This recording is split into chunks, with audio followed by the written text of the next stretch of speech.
battled, outran, and outswam all the other boat crews.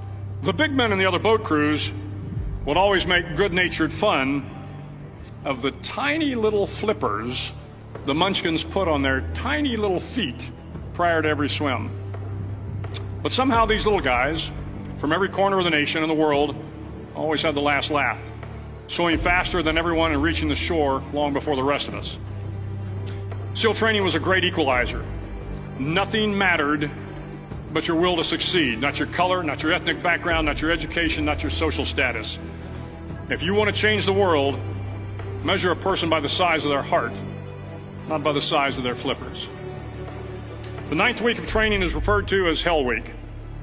It is 6 days of no sleep, constant physical and mental harassment, and one special day at the Mud Flats. The Mud Flats are an area between San Diego and Tijuana where the water runs off and creates the Tijuana Sloughs, a swampy patch of terrain where the mud will engulf you.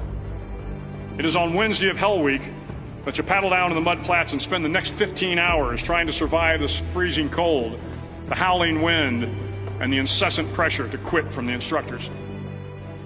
As the sun began to set that Wednesday evening, my training class, having committed some egregious infraction of the rules, was ordered into the mud. The mud consumed each man till there was nothing visible but our heads.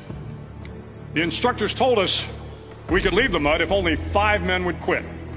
Only 5 men, just 5 men, and we could get out of the oppressive cold. Looking around the mud flat, it was apparent that some students were about to give up. It was still over 8 hours till the sun came up. 8 more hours of bone-chilling cold. The chattering teeth and the shivering moans of the trainees were so loud, it was hard to hear anything.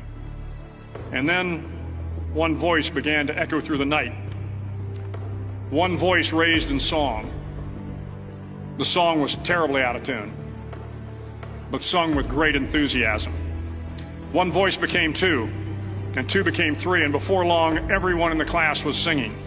The instructors threatened us with more time in the mud if we kept up the singing, but the singing persisted.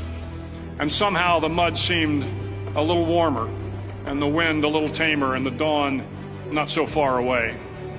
If I have learned anything in my time traveling the world, it is the power of hope.